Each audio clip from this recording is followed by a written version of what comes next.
రోజుల కార్యాచరణ ప్రణాళిక నుంచి ప్రతిష్టాత్మకంగా నిర్వహిస్తున్నటువంటి ఈ కార్యక్రమానికి లాంచింగ్ ఈవెంట్ కి అండ్ అలాగే మా పురపాలక సిబ్బందికి, పారిశుద్ధ్య కార్మికులందరికీ కూడా హృదయపూర్వకమైనటువంటి నమస్కారాలు. తెలంగాణ రాష్ట్ర ప్రభుత్వం చేపడుతున్న 99 రోజుల కార్యాచరణ ప్రణాళికలు 2026 నుండి మార్చి 15 పరిసరాల పరిశుభ్రతకు సంబంధించి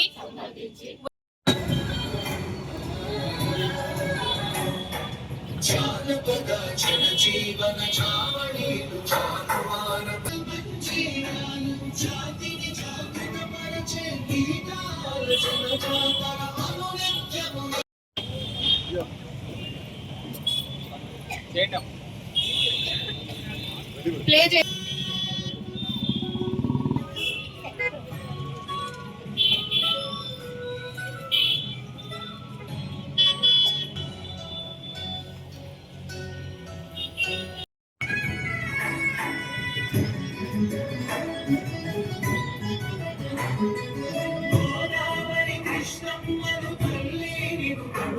మౌలిక సదుపాయాలు అందరికీ అందించడంలో, మళ్ళీ ప్రజల జీవన ప్రమాణాలు మెరుగుపరచడంలో ముందుండి జగిత్యాల అభివృద్ధికి ఈ కార్యక్రమం కృషి చేస్తుందని తెలియజేసుకుంటూ, ఈ కార్యక్రమం మార్చి 6న ప్రారంభించి జూన్ 15 వరకు కొనసాగుతుంది.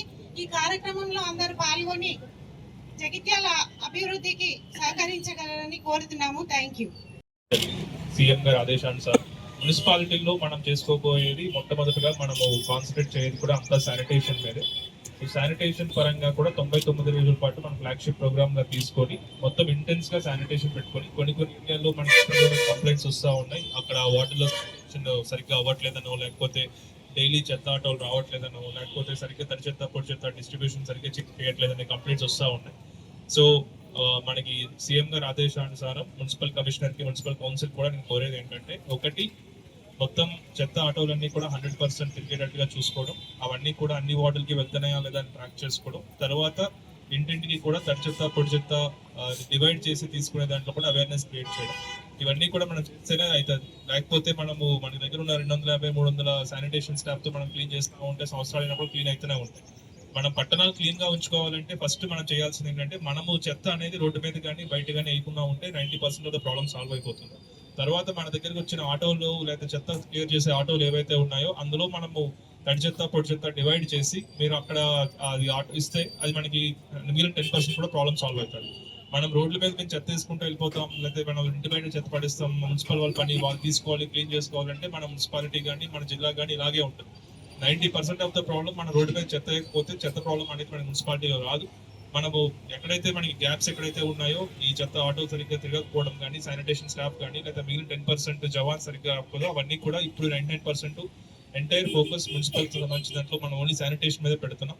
సో అంతా కూడా ప్రజలు కానీ, ఎదురుగా ఉన్న మహిళా సంఘాలు కానీ, లేకపోతే శానిటేషన్ స్టాఫ్ కానీ, మున్సిపల్ కౌన్సిల్ కానీ, మున్సిపల్ చైర్పర్సన్ కానీ కూడా ఇవన్నీ అండ్ మున్సిపల్ కమిషనర్ కూడా ఇవన్నీ కూడా ఇదే ఫోకస్ మీద వర్క్ చేయాలని కోరుకుంటూ నాకు అవకాశం వచ్చింది ధన్యవాదాలు చెప్తాను. చాలా మంచి కార్యక్రమాన్ని గౌరవ ముఖ్యమంత్రి వారే స్వయాన మున్సిపల్ శాఖ మంత్రి ఇటు గ్రామాలలో పట్టణాలలో పచ్చదనం, పరిశుభ్రత, నీటి వనరులను సద్వినియోగపరచుకోవడం, సరిగా కరెంటు వాడుకోవడం, పట్టణాన్ని ఒక ప్రణాళికాబద్ధంగా, గ్రామాలను ఒక ప్రణాళికాబద్ధంగా అభివృద్ధి చేసుకోవాలని చెప్పి ఆలోచన చేసి 100 రోజుల ప్రణాళికను ఏర్పాటు చేయడం జరిగింది. దాంట్లో భాగంగా వివిధ మండల కార్యాలయాల్లో నూతనంగా ఎన్నుకోబడ్డ సర్పంచ్లను పిలుచుకొని మండలాధికారులు ఏర్పాటు చేసిన కార్యక్రమంలో భాగంగా నిన్న ఒక మండలంలో కూడా నేను అటెండ్ చేసిన. చాలా వరకు కూడా ప్రభుత్వం ఇచ్చిన ఏవైతే గైడ్ లైన్స్ ఉన్నాయో అవన్నీ కూడా చూడడం జరిగింది. మరి అవే కొంత అటుగా ఇటుగా మన మున్సిపాలిటీ ఉంటాయి. గౌరవ కలెక్టర్ గారు జగిత్యాల జిల్లా కేంద్రం కాబట్టి మన మంత్రి గారు లక్ష్మణ్ కుమార్ గారి సూచన మేరకు ఈరోజు ఇక్కడ మనం ప్రారంభింపజేసుకున్నాం. ఇది ఓన్లీ ప్రారంభం మాత్రమే, 99 రోజులు ఉంటుంది. మరి నిన్న రాత్రే ఆదేశాలు వచ్చినాయి కాబట్టి కొంత తొందరలో అధికారులు చేసి ఎవరికి ఇన్కన్వీనియన్స్ అయినా అన్యదా భావించడం మా కమిషనర్ గారే లేచిన పడ్డారు. అందుకోసం అర్థం చేసుకోవాలని చెప్పి కూడా అందరినీ సందర్భంగా కోరుతూ, మరి జగిత్యాల పట్టణం ప్రణాళికాబద్ధంగా చేసుకోవాలంటే, మనం మాట్లాడాలంటే కొన్ని గంటలు రివ్యూ చేసుకోవాల్సి ఉంటుంది. మాస్టర్ ప్లాన్ 2009లోనే మనకు దాని పీరియడ్ అయిపోయింది. దేశవ్యాప్తంగా కూడా యుఆర్డిపిఎఫ్ఐ గైడ్ లైన్స్ ప్రకారం చేయాలని చెప్పి ఆదేశాలు వచ్చినాయి. దాంట్లో ఒక పథకంగా మనం ముందుకెళ్ళాలి. జగిత్యాల పట్టణంలో చాలా ప్రాంతాలు సరిగ్గా పర్మిషన్లు రాకుండా జోనల్ రెగ్యులేషన్ లేకుండా ఉండింది. దాదాపు 14 జోన్లు 126 సర్వే నెంబర్లు రెగ్యులైజ్ చేసుకున్నాం. మరి దాంతో పాటుగా ప్రభుత్వంతో వచ్చిన నిధులతోటి ఇటు చెరువులు, గుంటలు, రోడ్లు, డివైడర్లు, వీధి దీపాలు చేసుకున్నాం. పేదవాళ్లకు రాష్ట్రంలో ఎక్కడ లేని ఇల్లు మీ అందరి సహకారంతో, ప్రభుత్వ సహకారంతో మనం జగిత్యాలని కట్టుకున్నాం. రాష్ట్రంలో ఎక్కడ లేనండి. మరి అదంతా మీ సహకారం, అధికారుల సహకారం, నాయకులు అందరం కలిసి చేసుకున్నాం. మరి అటువంటి సందర్భంలో దాదాపు కరోనా కంటే ముందు, కరోనా తర్వాత ప్రతి అభివృద్ధి కార్యక్రమంలో ఒకటే ఒక మాట చెప్తుంటే చెప్పకుండా నేను వదలలేదు. తడి చెత్త పొడి చెత్త వేరేయాలి, లేకపోతే ఈ ప్లాస్టిక్ మహమ్మారి మనల్ని ముంచెత్తదని చెప్పి ప్రతి మీటింగ్ లో ఇది ఒక లైన్ అయితే ఖచ్చితంగా చెప్పింది. మరి ఇవాళ ఏమైంది, మొత్తం నల్లగుట్ట కాడ పోయింది, నరసింగాపూర్ గుట్టలలో కుట్టాయి. నిన్న రాత్రి కూడా అక్కడ మంటలు వస్తే చాలా ఇబ్బందికరమైన పరిస్థితి. బట్ కొత్తగా ఎన్నికైన చైర్మన్ గారు నిద్రపోయిన పరిస్థితి. ఆ చైర్మన్ గారు నిద్రపోక కమిషనర్ గారు నిద్రపోయాలి, ఆ ఇద్దరు కలిసి నన్ను నిద్రపోయాలి. ఎందుకు అంటే మరి అక్కడ వాసన, దుర్గంధం, పొగ. మరి అదంతా 14 వారాలు అయితే ఏ వారం ఎట్లా చేయాలని చెప్పి ఒక డేటా చేసుకొని జగిత్యాల మండలంలో చూడడం జరిగింది. అదే విధంగా గౌరవ మున్సిపల్ కమిషనర్ గారు కూడా మిగతా డీఈలు, మా టౌన్ ప్లానింగ్ వారు, అకౌంట్స్ వారు అందరూ కూడా కూర్చొని గౌరవ మున్సిపల్ చైర్పర్సన్, గౌరవ కౌన్సిలర్స్ అందరూ కూడా ఒక బాధ్యతగా ఇది చేయాలి. ఎందుకంటే ప్రజలు ఎంతో విశ్వాసంతో కొత్తగా కౌన్సిలర్ గెలిపించారు. రాజకీయాలు ఎలక్షన్ వరకే. ఇప్పుడు అందరికీ కౌన్సిలర్లమే. ఒక కౌన్సిలర్ మా చెల్లి ఉన్నదంటే వారికి వచ్చిన 500 ఓట్లకో 700 ఓట్లకో కాదు, అక్కడ ఉన్న 2000 మందికి కౌన్సిలర్ కాదు. నేను కూడా అందరికీ ఇప్పుడు ఏదైతే ప్రభుత్వం నుంచి స్పెషల్ నిధులు తెచ్చినామో ఎక్కడ అవసరం ఉంటే అక్కడ 4 రూపాయలు ఎక్కువ తప్ప భేదాభిప్రాయాలు లేకుండా చేస్తామని చెప్పి కూడా ఈ సందర్భంగా తెలియజేస్తా ఉన్నా. మీరే చూసిన గతంలో గాంధీనగర్, కానీ కొంత అక్కడ నుంచి రిప్రజెంటేషన్ కూడా ఉండాలి. ఉదాహరణ గాంధీనగర్ లో పెద్ద ఎత్తున నిధులు పెట్టారు. అట్లనే ఇక్కడ 30వ వార్డు ఉంటుంది. అక్కడ రాజ్ కుమార్ నిరంతరం యాక్టివ్ ఉంటుండే, ఓడిపోయినా కానీ ఈ మస్జిద్ కింద మోరు కావాలంటుండే, ఐసీ కాలనీ కింద గోడ కూలిపోయింది అంటుండే, రోడ్ కావాలంటుండే. అవన్నీ కూడా చేసుకుంటూ వచ్చి దాదాపు ఒక 2 కోట్ల రూపాయల పనులు చేశాం. అక్కడ ఉన్న కౌన్సిలర్ గారు కొంత రాజకీయంగా నాకు వ్యతిరేకం కావచ్చు, రాజకీయాలు వేరు. అక్కడ స్థానిక ప్రజాప్రతినిధులు, మాజీ ప్రజాప్రతినిధులు ముందుకొచ్చడం తప్పకుండా చేస్తాం. మరి మీ అందరు కూడా ఈ సందర్భంలో ఎక్కువగా మాట్లాడకుండా, ఎందుకంటే 99 రోజుల ప్రణాళిక ఇదేం తప్ప 99 రోజులు పెట్టారంటే అవసరమే.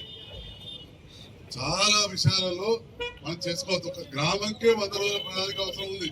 చిన్న హస్నాబాద్ అయిన గంటే, చెర్లపల్లి అయిన గంటే. ఎందుకంటే మనం పోతుంటాం, మీరు కూడా సుతారికాలో పోతారు, మనం ఇక్కడ పోతాం. అట్లా పోగ నల్ల నీళ్ళు కారుతూనే ఉంటాయి. అవి ఇంట్లో బురద అయితే అని చెప్పి ఆ పైపు నుంచి మోర్లకు పారేస్తారు. అవి మోర్లు పోతూనే ఉంటాయి. ఆ 10 నెలలకి ఇంకో పైపు కారుతుంటారు. కొద్దిగా ఇబ్బందే. ఎందుకంటే ఈ పైపులు నల్లలు రిపేర్ చేసేందుకు చిన్న పని రమ్మంటే వాళ్ళు రారు. మన ఇంట్లోనే నల్ల కారుతూనే ఉంటుంది అప్పుడప్పుడు. నాటువంటి దగ్గర ప్లంబర్ అంటే అది తీసుకురా అంటే సార్ అంతా అన్నాడు, రాలేదు అని చెప్పి 4 రోజులు పడతాయి. ఆ ఇబ్బంది మీకు ఉండదని కాదు. అందుకని నేను గౌరవ కలెక్టర్, అడిషనల్ కలెక్టర్ గారి ముందు నేను గతంలో మున్సిపల్ కమిషనర్ గారికి చేసిన ఒక సూచన, మన దగ్గర నాక్ సెంటర్ ఉంది, అక్కడ ట్రైనింగ్ సెంటర్ ఉంది, ఇక్కడ వాటర్ లైన్ మెన్లు దగ్గర 50 మంది పనిచేస్తారు. ఎంత ఉంటుందమ్మా వాటర్ మీద? 62 మంది ఉన్నారు. 62 మందిలో 6 కూడా ఆ పైప్ ఫిట్ చేసుకుంటారు, అది నాకు తెలుసు. నేనేమంటా అంటే 62 మందిని విడుదల వారిగా ట్రైనింగ్ పంపించండి. మరి పైపు లీక్ అయితే ఎవరు లీక్ అయితే నీళ్ళని వేస్ట్ అవుతుంది. ఇంటింటికి అయినప్పుడు మన బాధ్యతగా చేయాల్సిన అవసరం ఉంటుంది. కాబట్టి దయచేసి వీధి దీపాలు వాడు దాంట్లో కరెంట్ సేవింగ్ ఇవన్నీ చేయాలి. అదేవిధంగా ముఖ్యంగా ఇక్కడ వార్డ్ ఆఫీసర్లు మళ్ళీ కూడా డీటెయిల్ మీటింగ్ పెట్టుకుందాం. ట్యాక్స్ కలెక్షన్ కూడా ఇంపార్టెంట్, మన ఇంటి పన్ను కూడా కట్టాలి. ఇప్పుడే వచ్చి సఫాయి నొక్కలేడు, మాకు బండి వస్తలేదు, పెద్ద వచ్చినట్టు తప్పేం లేదు దాంట్లో. ఆడ రోడ్ వేసినాం, మోరి కట్టినాం, ఆటో కూడా వస్తుంది. కానీ అవి ఎక్కడి నుంచి వస్తాయి? మనం కట్టే పైసలతో మనకు వస్తాయి.